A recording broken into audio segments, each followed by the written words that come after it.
pense que ça va. 12 combats, 12 victoires, 8 KO. Je pense que ça reste correct. C'est bien.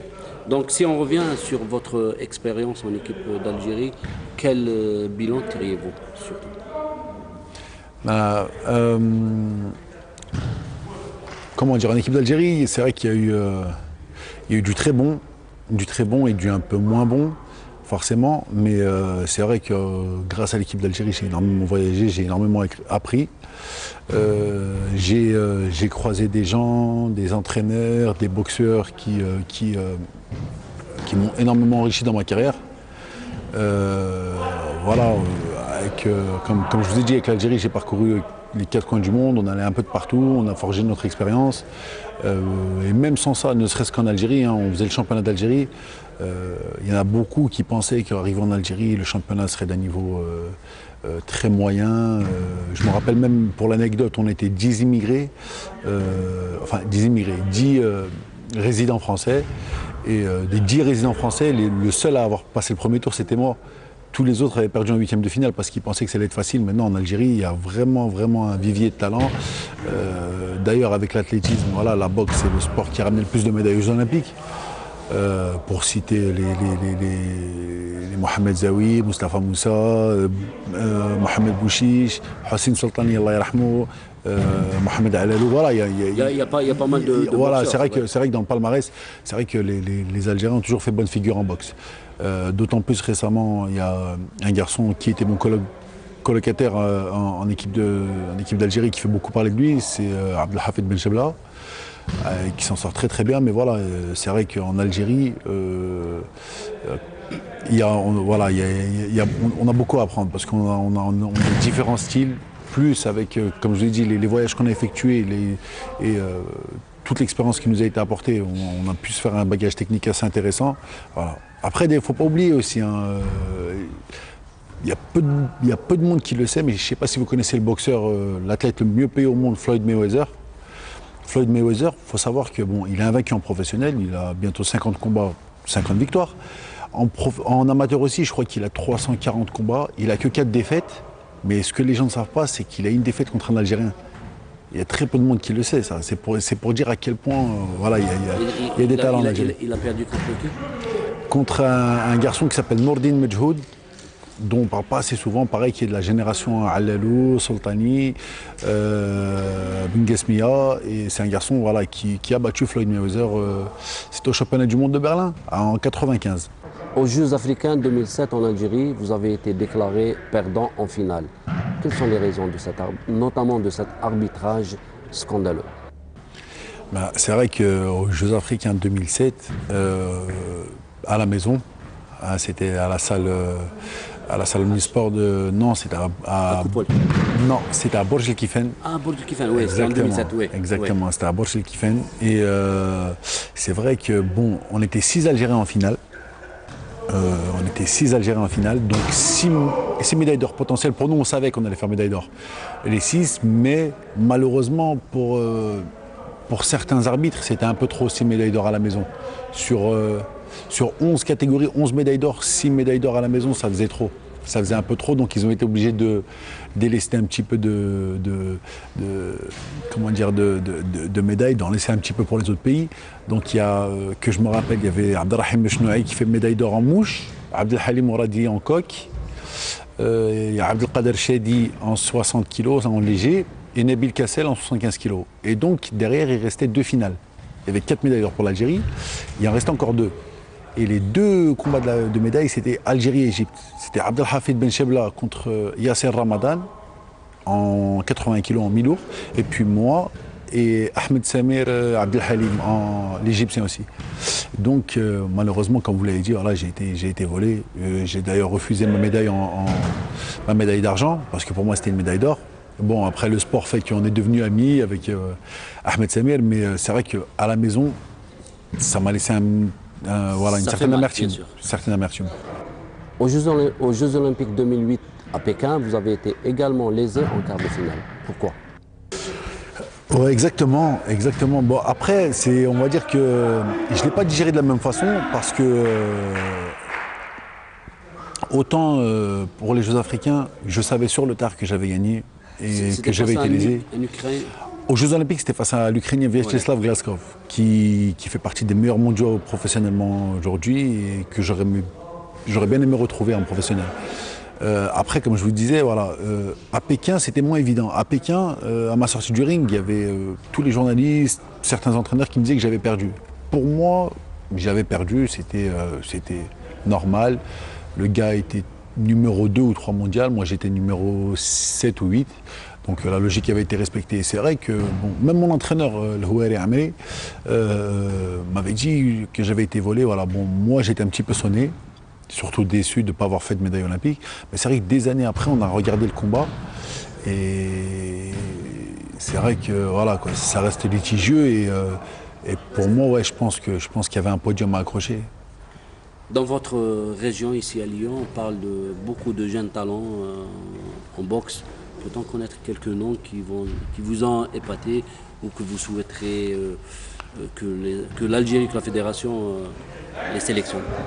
Ouais, en boxe comme dans le foot, ouais, forcément, il y a pas mal de talents. Il y en a qui sont assez jeunes, donc on les protège un petit peu. Et puis, moi, il y en a surtout un que je sais qu'il a un potentiel pour faire quelque chose et pourquoi pas représenter l'Algérie au plus haut niveau. C'est un petit garçon, aujourd'hui c'est un homme, mais moi je l'ai connu, c'était un petit garçon, il s'appelle Mohamed Fartas. C'est un garçon qui évolue dans la catégorie des poids plumes, en moins de 56 kilos. C'est un vice-champion de France. Exactement, vice-champion de France. Bon, la finale n'a pas été évidente, il perd sur blessure. Voilà, mais c'est un garçon qui est en constante progression, qui a commencé la boxe pas très jeune non plus. Enfin, il n'est pas vieux, hein, il a 20 ans. Mais il est tout frais. Mais c'est vrai que moi, voilà, j'ai commencé un peu plus tôt. Mais lui, pour un garçon qui a commencé à cet âge-là, il a progressé énormément. Et c'est un garçon, voilà, que je sais qui a du potentiel pour évoluer au plus haut niveau. Et pourquoi pas en Algérie. Voilà, c'est libre à eux maintenant de s'attacher à ses services parce que c'est un garçon, voilà, qui va faire parler de lui. D'après vous, revenons à vous, quel est votre souhait justement?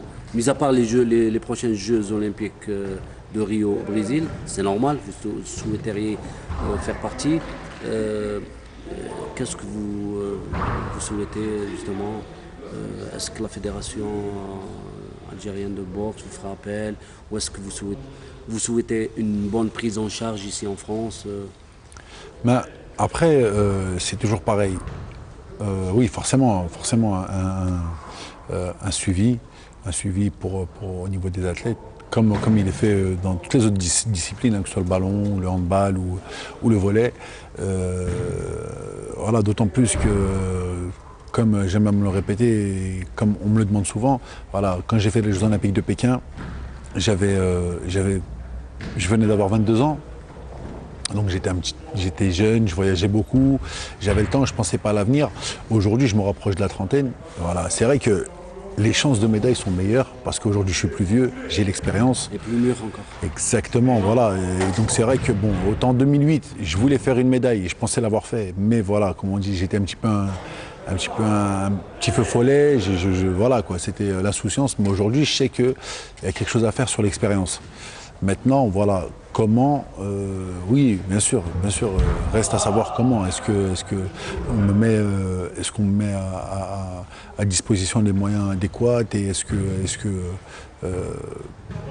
tout soit fait pour m'amener au meilleur des niveaux et à la meilleure des préparations. Et vous serez sûr de faire quelque chose ou de représenter encore dignement l'Algérie et pourquoi pas en avoir d'autres médailles? Après, assurer quelque chose, j'ai pas cette prétention-là, mais c'est vrai que j'ai réfléchi souvent, et puis même quand j'ai regardé les Jeux Olympiques de Londres, je me dis, ce serait pas normal si je faisais pas de médaille. Autant à Pékin, je me dis, bon, si je fais médaille, alhamdoulilah, ça y est, je fais partie de l'histoire. Autant là, je me disais, si je fais pas de médaille, c'est bizarre. Parce que normalement, j'ai le niveau pour la faire. ou après, voilà, on ne sait jamais ce que nous réserve l'avenir. Espérons que les responsables de la Fédération algérienne de boxe vous feront appel très très rapidement. Vous suivez certainement le football. Quelles sont les chances de l'Algérie en Coupe du Monde pour le deuxième tour? Bah, forcément, en tant qu'Algérien, on suit le ballon. Hein, voilà, c'est comme tous les Algériens. Voilà, comme je l'ai appris en Algérie depuis que je suis tout petit. Celui qui a jamais tapé dans un ballon, il est peut-être pas algérien. Donc